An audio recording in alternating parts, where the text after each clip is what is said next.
হজ যাত্রীদের ভিসা ইস্যুর মেয়াদ বাড়াতে সৌদি আরবের প্রতি প্রধানমন্ত্রীর আহ্বান, ব্যবস্থা নেওয়ার আশ্বাস সৌদি রাষ্ট্রদূতের।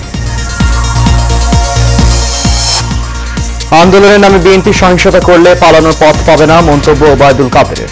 পালিয়ে যাওয়ার ইতিহাস নেই আওয়ামী লীগের। এবং কক্সবাজারে পৌঁছেছে জলদস্যুর কবলে পড়া জাহাজ এমভি আব্দুল্লাহ। কাল বিকেলে 23 নাবিককে নেওয়া হবে চট্টগ্রামে।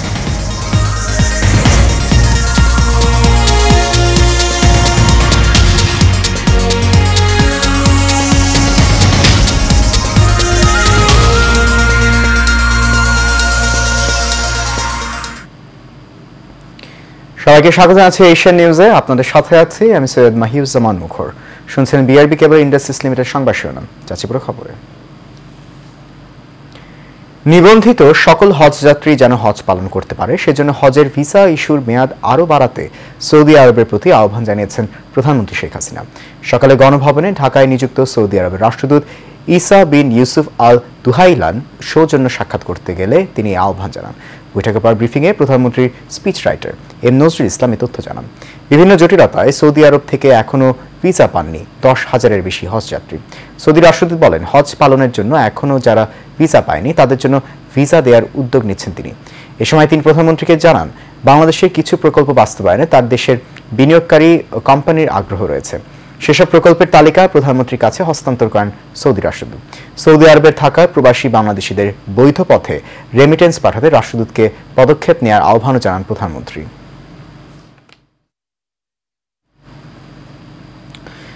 আন্দোলনের নামে বিএনপি সহিংসতা করলে পালানোর পথ খুঁজে পাবে না বলে মন্তব্য করেছেন আওয়ামী লীগের সাধারণ সম্পাদক সেতুমন্ত্রী ওবায়দুল কাদের। আওয়ামী লীগ জনগণের ভোটে নির্বাচিত, তাই কোনো বিদেশি শক্তিকে ভয় পায় না বলেও মন্তব্য করেন তিনি। সকালে ধানমন্ডিতে দলীয় কার্যালয়ে এসব কথা বলেন ওবায়দুল কাদের। সাইফুল ইসলাম নয়নের রিপোর্টে দেখুন বিস্তারিত। রাজধানীর ধানমন্ডির আওয়ামী লীগের সভাপতি কার্যালয়ে সাংবাদিকদের সাথে মতবিনিময় করেন দলের সাধারণ সম্পাদক, সড়ক পরিবহন ও সেতুমন্ত্রী ওবায়দুল কাদের। আমাদের দেশে এসে এখানে বিএনপিকে আবারও মদত দেবে, চাঙ্গা করবে, সেই পরিস্থিতি বোধ এখন বিশ্ব রাজনীতিতে মোটেই নেই। এ সময় তিনি বলেন, জনগণের রায়ে নির্বাচিত সরকার আওয়ামী লীগ কাউকে ভয় পায় না। আন্দোলনের নামে নাশকতা করলে বিএনপিকে আবারও পালাতে হবে বলেও মন্তব্য করেন তিনি।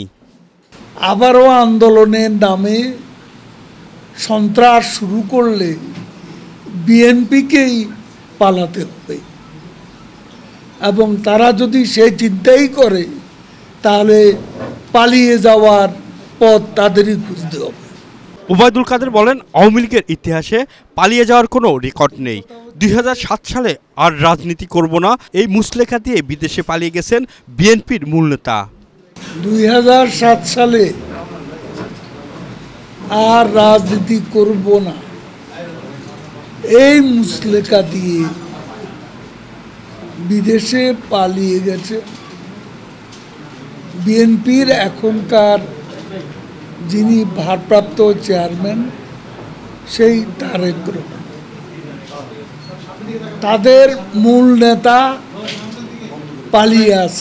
রাজনৈতিকভাবে বিএনপি রাজপথে আসলে সরকারের কোনো সমস্যা নেই বলেও জানান ওবায়দুল কাদের।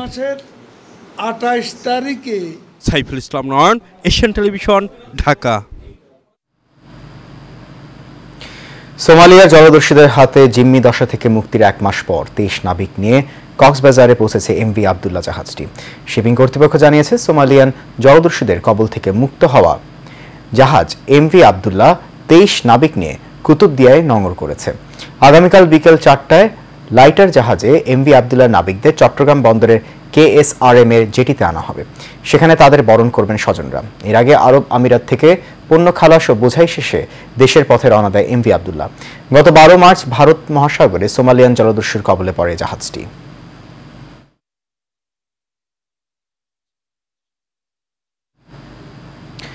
ঢাকা উত্তর সিটি কর্পোরেশনের মেয়র আতিকুল ইসলাম বলেছেন, 4 বছরে যতগুলো সফলতা রয়েছে তার সব কৃতিত্ব নগরবাসী। ভালো মন্দ বিচারের দায়িত্ব প্রিয় নগরবাসীর হাতে তুলে দিলাম উল্লেখ করে তিনি আরো বলেন, নিজের নির্বাচনী ইশতেহার বাস্তবায়ন করে চলছেন তিনি। শেখ সোহাগের রিপোর্টে দেখুন বিস্তারিত। দুপুরে গুলশান নগর ভবনে ঢাকা উত্তর সিটি কর্পোরেশনের মেয়র হিসেবে 4 বছর পূর্তি উপলক্ষে সংবাদ সম্মেলন করেন মেয়র আতিকুল ইসলাম। এ সময় তার সময়কালের বিভিন্ন উন্নয়ন কর্মকাণ্ড তুলে ধরে বলেন, বর্ষার জলাবদ্ধতা নিরসন, ফুটপাত দখলমুক্ত, মিডিয়া পার্ক সহ অন্যান্য খোলা জায়গায় তৈরি করা এবং প্রায় 90,000 গাছ লাগানোর কথাও বলেন। আপনারা জানেন যে অবৈধ দখলমুক্ত উচ্ছেদ, বিশেষ করে ইকো হাইড্রো পার্ক যেটি আমাদের কল্যাণপুরে আছে, এটিকে আমরা 50 একর জায়গা জমি দখল ছিল, অলরেডি আমরা 40 একর জায়গা আমরা অবমুক্ত করতে পেরেছি। ঢাকাকে আধুনিক করতে সৌন্দর্য বর্ধন করা, নদী দখলমুক্ত করা ও ডেঙ্গু নিধন কার্যক্রম চলমান রয়েছে। আমরা বিশেষ করে আমাদের মুক্তার কাউন্সিলর আছেন, আমরা মগবাজারে যে পিলারগুলোতে পোস্ট আমরা স্ট্রিট আর্ট করেছি, রিক্সা আর্ট করেছি, এখন পর্যন্ত কিন্তু ওখানে কোনো ধরনের পোস্টার কেউ লাগায় নাই। এটি আমাদের একটি বড় অর্জন বলে মনে করি আমরা। শেখ সোহাগ, এশিয়ান টেলিভিশন, ঢাকা। নির্বাচন কমিশনে ডাটা এন্ট্রি অপারেটর পদে চাকরিরত 1000-এর বেশি দক্ষ জনবলের চাকরি স্থায়ীকরণ হয়নি আজও। এরই মধ্যে নতুন করে নিয়োগের প্রক্রিয়া চলছে। এতে অনিশ্চয়তায় দীর্ঘদিন ধরে ভোটার তথ্য সংগ্রহ থেকে শুরু করে রাষ্ট্রের গুরুত্বপূর্ণ দায়িত্ব পালন করা এই মানুষগুলো। মোহাম্মদ আসুজ্জামানকে সঙ্গে নিয়ে বিস্তারিত জানাচ্ছেন মাজহারুল আমিন শুভ। কেউ 2007 সাল থেকে, কেউ আবার 2016 সাল থেকে কাজ করছেন নির্বাচন কমিশনের সঙ্গে। দীর্ঘদিন ধরে চাকরি স্থায়ীকরণের আশ্বাসের উপর ভরসা করে এরই মধ্যে অনেকের শেষ হয়েছে চাকরির বয়সসীমা। এরপরও অনিশ্চয়তার নৌকায় দুলছে 1000-এরও বেশি ডাটা এন্ট্রি অপারেটরের ভাগ্য। বিগত দিনে যারা কাজ করেছেন তারা সহ নতুন করে পরীক্ষার মাধ্যমে 2016 সালে 1000-এরও বেশি ডাটা এন্ট্রি অপারেটরকে 1 বছরের জন্য নিয়োগ দেওয়া হয়। এরপর প্রতি বছর তাদের চাকরির মেয়াদ বাড়ানো হলেও নেওয়া হয়নি স্থায়ীকরণের কোনো উদ্যোগ। বিষয়টি নিয়ে আদালতের দ্বারস্থ হওয়ার পর নিয়োগ পরীক্ষায় বসার সুযোগ দেওয়া হয়েছে ঠিকই, কিন্তু দীর্ঘদিন ধরে রাষ্ট্রের গুরুত্বপূর্ণ নথি সংগ্রহ, সংরক্ষণ সহ বিভিন্ন কার্যক্রমে দক্ষ হয়ে ওঠা এই জনবল স্থায়ী না করে কেন এই নিয়োগ প্রক্রিয়া, সেই প্রশ্ন এই মানুষগুলোর। সেখানে আমরা কাজের মাধ্যমে নির্বাচন কমিশনের সাথে আমাদের সম্পৃক্ততা, পরবর্তী 12, 14, 15 হালনাগাদে কাজ করছি এবং এই অভিজ্ঞতাগুলোর আলোকেই কিন্তু আমরা 16 সালে সরাসরি নিয়োগ পেয়ে জাতীয় পরিচয়পত্র সেবা দিয়ে আসছি জনগণকে এবং পাশাপাশি দাপ্তরিক কাজ, ইভিএম, ইলেকশন বিভিন্ন কাজে আমরা একটা অভিজ্ঞতা অর্জন করছি। এরা সবাই আমাদেরকে আশ্বস্ত করছে যে তোমাদের ব্যাপারে আমরা চেষ্টা করতেছি কীভাবে তোমাদেরকে আসলে রাজস্ব খাতে অবজার্ভ করা যায়। বাট আমরা এই আশ্বস্তে আশান্বিত হয়েছি, বাট আমাদেরকে সেই রকমের আর কি কখনোই নেওয়ার শুধু মুখেই বলছে, কিন্তু বাস্তবে কিছু করা হয় না। হঠাৎ করে তারা এই ডাটা এন্ট্রি অপারেটর পদে আমাদেরকে চাকরি স্থায়ীকরণ না করে তারা নতুন করে নিয়োগ প্রক্রিয়া শুরু করে। সেখানে আমাদের কোনো স্থান ছিল না। পরবর্তীতে আমরা ডিটের মাধ্যমে আমরা এখানে একটা সুযোগ পাই পরীক্ষা দেওয়ার। কিন্তু দেখেন আমরা কিন্তু এই কাজের সাথে জড়িত, আমরা 24 ঘন্টা এই কাজের সাথে নিয়োজিত। আমাদের কিন্তু পড়ালেখার প্রতি বা ওই দিকে কোনো যোগাযোগই নেই। তো আমাদেরকে যাতে পরীক্ষা, শুধু পরীক্ষাই না, আমাদের যাতে এই চাকরিতেই বহাল রাখা হয় এবং আমাদেরকে সর্বোত্তম সুযোগ দেওয়া হয়, এর জন্য জোর সুপারিশ করছি। প্রশিক্ষিত দক্ষ জনবল আছি, আমাদেরকে সরাসরি রাজস্ব খাতে স্থানান্তর করা হোক, আমরা পরিবার পরিজন নিয়ে বেঁচে থাকি, এইটুকু আবেদন। এই বিষয়ে জানতে প্রকল্প পরিচালকের সঙ্গে যোগাযোগের চেষ্টা করেও তাকে পাওয়া যায়নি। সারা দেশে কর্মরত ডাটা এন্ট্রি অপারেটররা নিজ নিজ জেলা উপজেলার কর্মকর্তার মাধ্যমে তাদের চাকরি স্থায়ীকরণ তথা রাজস্ব খাতে অন্তর্ভুক্ত করার আবেদন করেও কোনো সাড়া পাচ্ছেন না। অগ্রাধিকার ভিত্তিতে দীর্ঘদিন ধরে দেশের বিভিন্ন উপজেলায় কর্মরত এই ডাটা এন্ট্রি অপারেটররা চাকরি স্থায়ীকরণে রাষ্ট্রপতি ও প্রধানমন্ত্রীর সহযোগিতা চেয়েছেন। মাজহারুল আমিন শুভ, এশিয়ান টেলিভিশন। সারা বিশ্বের ন্যায় ইসরায়েল বিরোধী বিক্ষোভ এবং মানববন্ধন করেছে বঙ্গবন্ধু সৈনিক লীগ। শনিবার কেন্দ্রীয় শহীদ মিনারে সংগঠনের কেন্দ্রীয় কমিটির সভাপতি বীর মুক্তিযোদ্ধা আলহাজ হানুশি সিআইপির নেতৃত্বে এই বিক্ষোভ এবং র্যালি অনুষ্ঠিত হয়। এ সময় বিশ্বব্যাপী চলমান যুদ্ধ বন্ধে ব্যবস্থা নিতে বিশ্ব নেতাদের প্রতি আহ্বান জানান বীর মুক্তিযোদ্ধা আলহাজ হানুশি সিআইপি। শহীদুল হক জীবন এবং আবির হোসেনের ক্যামেরায় কাউসার আহমেদের রিপোর্টে থাকছে বিস্তারিত।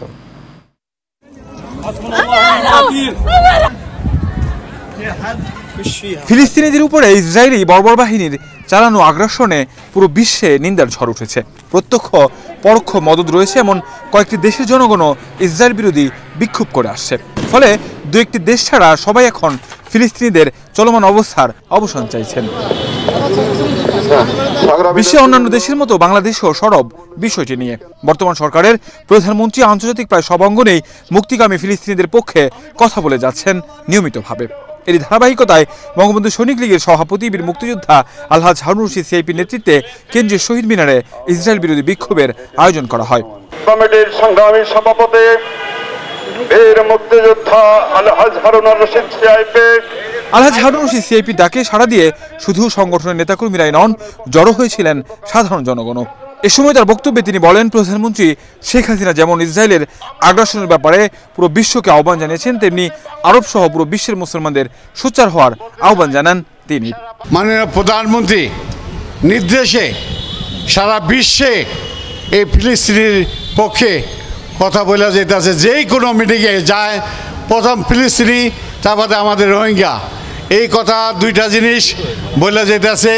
বিচার যদি মিডল ইস্টে যারা আছে, সৌদি আরব, আমিরাত যারা আছে, এরা যদি একটু চেষ্টা করে, সৌদি আরব এবং ইরান চেষ্টা করতেছে, ইরানের যথেষ্ট চেষ্টা করতেছে, তুর্কি চেষ্টা করতেছে, এবার মুসলিম কান্ট্রি যারা আছেন তাদের কাছে আমার আকুল আবেদন, আপনারা এক হইয়া স্বাধীনতা করে দেন। পাখির মতো গুলি করে হত্যা, নির্বিচারে নারী সহ একটি জাতিকে নিধন করা এই বর্বর জাতির বিরুদ্ধে সুযোগ থাকলে আরও একবার অস্ত্র ধরবেন বলে জানান বাংলাদেশের রণাঙ্গনের এই বীর মুক্তিযোদ্ধা। ইসরায়েলের বিরুদ্ধে ইসরায়েল যেন আল্লাহ তাআলা তাকে ধ্বংস করার জন্য আমরা দোয়া করি আল্লাহর কাছে। আল্লাহ তার যে এই শক্তি আল্লাহ দিছে, এই শক্তি একমাত্র আল্লাহ ছাড়া আর কেউ পারবে না, কারণ কেউ কথা সে রাখতেছে না। মাননীয় প্রধানমন্ত্রীর কাছে আকুল আবেদন, আপনি হুকুম করেন, আমরা চলে যাই ফিলিস্তিনের পক্ষে যুদ্ধ করব। আমরা মুসলমান এখন আমাদের আকুল আবেদন, সারা বিশ্বের মুসলমান এক হইয়া এই ইসরায়েলকে খতম করার ব্যবস্থা করুন, নাহলে ইসরায়েল আস্তে আস্তে ফিলিস্তিনকে শেষ করতেছে। এবং যেভাবে দেখলে চোখের পানি আসে, শিশু বাচ্চারা কিভাবে হত্যা করতেছে। এই সময় ইসরায়েলের চলমান এই যুদ্ধের নিন্দা জানান সৈনিক লীগের নেতাকর্মীরাও। অবিলম্বে এই আগ্রাসন বন্ধ না করলে পণ্য বয়কট সহ নানান কর্মসূচির কথা জানান তারা। আমরা ফিলিস্তিনের পক্ষে, আমরা আমাদের যতটুকু যোগ্যতা আছে সমস্ত যোগ্যতা দিয়ে ফিলিস্তিনিকে আমরা সাহায্য করতে চাই। আপনার হুকুম পেলে আমরা সারা বাংলাদেশের সমস্ত সৈনিক লীগের সৈনিকরা আমরা ফিলিস্তিনের পক্ষে যুদ্ধ করতেও প্রস্তুত। আমাদের নেত্রীও যদি হুকুম করে, আমরাও হাজার হাজার লক্ষ বাঙালি যুব আমরা যাব ফিলিস্তিনে যুদ্ধ করতে, ইসরায়েলের বিরুদ্ধে যুদ্ধ করতে, ফিলিস্তিনকে স্বাধীন করতে। আমরা নেত্রীর অপেক্ষা আছি। ওদের টার্গেট হলো শিশু, শিশুদেরকে যেভাবে নির্মমভাবে হত্যা করতেছে, আহত করতেছে, মা বোনদের হত্যা করতেছে। মহান আল্লাহ রাব্বুল আলামিনের কাছে প্রার্থনা, আল্লাহ তুমি ওদেরকে হেদায়েত দাও, নতুবা ওদেরকে ধ্বংস করে দাও। বঙ্গবন্ধু সৈনিক লীগ একটি যে পদক্ষেপ নিয়েছে, আজকের এই প্রতিবাদ করেছে, এটা অত্যন্ত ন্যায়সঙ্গত। এই প্রতিবাদের আমাদের নেতা হচ্ছেন, মধ্যমণি হচ্ছেন সিআইপি হারুন রশিদ, তার নির্দেশে আজকে আমরা এখানে সমবেত হয়েছি। যারা সব দেশ, জাতি এবং ধর্মের মানুষের এখন একটাই দাবি, অবিলম্বে বন্ধ হোক চলমান এই আগ্রাসন। পরে বঙ্গবন্ধু সৈনিক লীগের কেন্দ্রীয় সভাপতি আলহাজ হারুন রশিদ সিআইপির নেতৃত্বে কেন্দ্রীয় শহীদ মিনার থেকে একটি র্যালিও বের হয়। কাউসার আহমেদ, এশিয়ান টেলিভিশন, ঢাকা। এই পর্যায়ে থাকছে সারা বাংলা প্রসঙ্গ।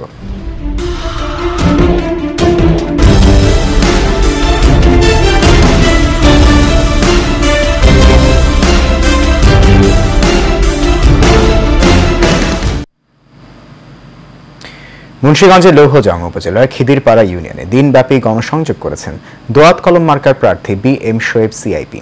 করারবাগ গ্রামের ঢালিবাড়িতে হাজী আব্দুস সাত্তার ঢালির সভাপতিত্বে আয়োজিত উঠান বৈঠকে প্রধান অতিথি হিসেবে বক্তব্য রাখেন চেয়ারম্যান প্রার্থী বি.এম. শোয়েব সিআইপি। বিশেষ অতিথি হিসেবে বক্তব্য রাখেন লৌহজং উপজেলা আওয়ামী লীগের সভাপতি ও উপজেলা চেয়ারম্যান আলহাজ ওসমান গনি তালুকদার, ব্যবসায়ী হাজী মোহাম্মদ আফজাল হোসেন ঢালি, লৌহজং উপজেলা আওয়ামী লীগের সহসভাপতি হাজী শামসুল হক ব্যাপারী সহ অন্যরা।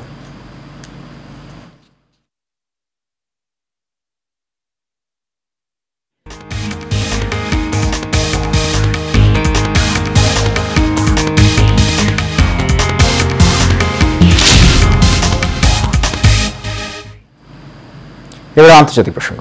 গত একদিনে গাজা উপত্যকায় ব্যাপক তাণ্ডব চালিয়েছে ইসরায়েল। এতে প্রাণ হারিয়েছেন অন্তত 63 ফিলিস্তিনি। এরই মধ্যে রাফা শহরে মৃত্যু হয়েছে 18 জনের।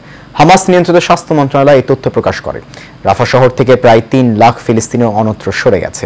স্থল অভিযানের উদ্দেশ্যে ইসরায়েল সরে যাওয়ার নির্দেশ দেওয়ার পর থেকে এই শহর থেকে পালিয়ে যেতে থাকে সাধারণ ফিলিস্তিনিরা। গত 7 মাসেরও বেশি সময় ইসরায়েলি আগ্রাসনে নিহতদের মধ্যে 70% বেশি নারী ও শিশু। স্বাস্থ্য মন্ত্রণালয়ের তথ্য অনুযায়ী এই সময় অন্তত 15,000 শিশু প্রাণ গেছে। মোট প্রাণহানি ছাড়িয়েছে 35,000।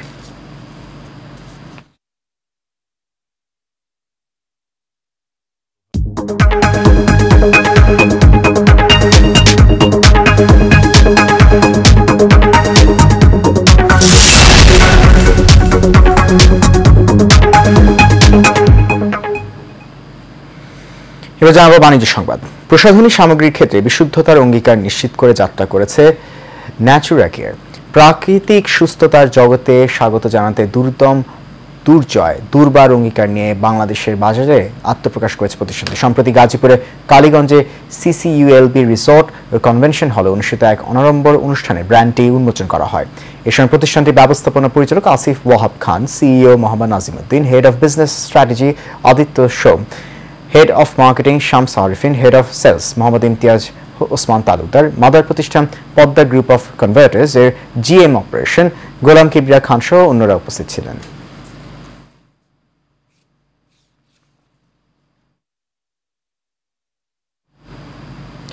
সাধারণ মানুষের ক্রয় ক্ষমতা, স্বাদ ও সাধ্যের কথা ভেবে বীরতারা সিটি ও পাইন সিটি নামের পরিবেশ বান্ধব ও মনোমুগ্ধকর দুটি আবাসন প্রকল্প গড়ে উঠেছে। কক্সবাজারের কলাতলির মেরিন ড্রাইভ সংলগ্ন আন্তর্জাতিক চেইন দ্বারা পরিচালিত 5 তারকা হোটেল ইডেন বের মূল্য পরিশোধের সাথে সাথে রেজিস্ট্রেশন সুবিধা দিচ্ছে ভাইয়া গ্রুপ অফ ইন্ডাস্ট্রিজ। ভাইয়া হাউজিং এর নির্বাহী পরিচালক চৌধুরী মাহমুদ আলী জানান, এই সুবিধার আওতায় বুকিং এর পর বঞ্চিত হবে না কেউ। বিস্তারিত দেখুন মন্ডলের নামে রিপোর্টে। দীর্ঘদিন যাবৎ ভাইয়া গ্রুপের অঙ্গ প্রতিষ্ঠান ভাইয়া হাউজিং সুনামের সহিত আবাসন খাতে ব্যবসায়িক সেবা প্রদান করে আসছে।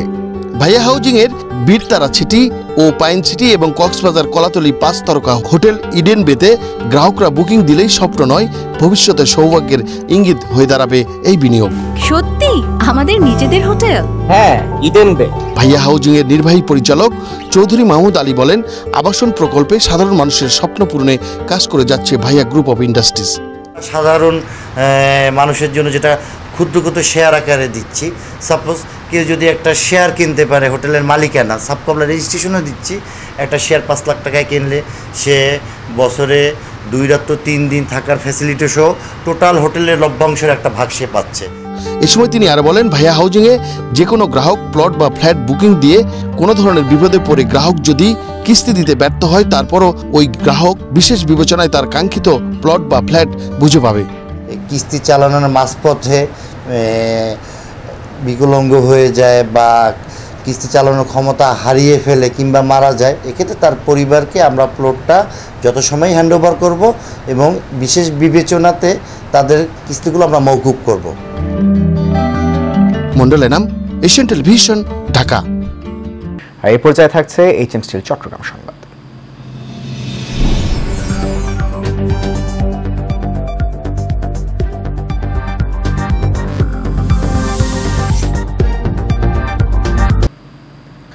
চট্টগ্রামের বাঁশখালীর তৈলারদ্বীপ সেতুতে চাঁদাবাজি বন্ধ, টোল প্রত্যাহার ও ইজারাদার আইনুল কবির কর্তৃক বাঁশখালীবাসীকে নিয়ে কুরুচিপূর্ণ বক্তব্যের প্রতিবাদে মানববন্ধন ও বিক্ষোভ করেছে সামাজিক সংগঠন আমরা বাঁশখালীবাসী। চট্টগ্রাম প্রেস ক্লাবের সামনে এর আয়োজন করা হয়। সাধনপুর ইউনিয়ন আওয়ামী লীগের সভাপতি আমানুল্লাহ চৌধুরীর সভাপতিত্বে ও সাংবাদিক রাহুল কান্তি দাসের সঞ্চালনায় উপস্থিত ছিলেন কালীপুর ইউনিয়ন আওয়ামী লীগ নেতা শাহাদাত ফারুক, বাঁশখালী যুবলীগ নেতা জসিমউদ্দিন খোকন, প্রকৌশলী রোকনউদ্দিন, সাংবাদিক সুবল বড়ুয়া সহ আরও অনেকে। এ সময় বক্তারা অবিলম্বে তৈলারদ্বীপ সেতুর টোল প্রত্যাহার ও LDP নেতা আইনুল কবিরের নিয়ন্ত্রণে থাকা সেতুতে অতিরিক্ত টোল আদায় বন্ধের দাবি জানান।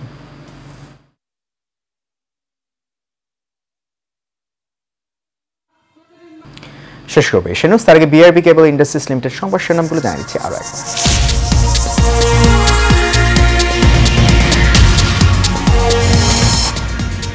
হজ যাত্রীদের ভিসা ইস্যুর মেয়াদ বাড়াতে সৌদি আরবের প্রতি প্রধানমন্ত্রীর আহ্বান, ব্যবস্থা নেওয়ার আশ্বাস সৌদি রাষ্ট্রদূতের।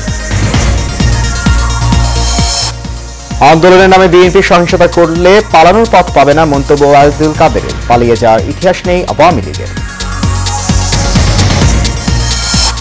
এবং কক্সবাজারে পৌঁছেছে জলদস্যুর কবলে পড়া জাহাজ এমভি আব্দুল্লাহ। কাল বিকেলে 23 নাবিককে নেওয়া হবে চট্টগ্রামে।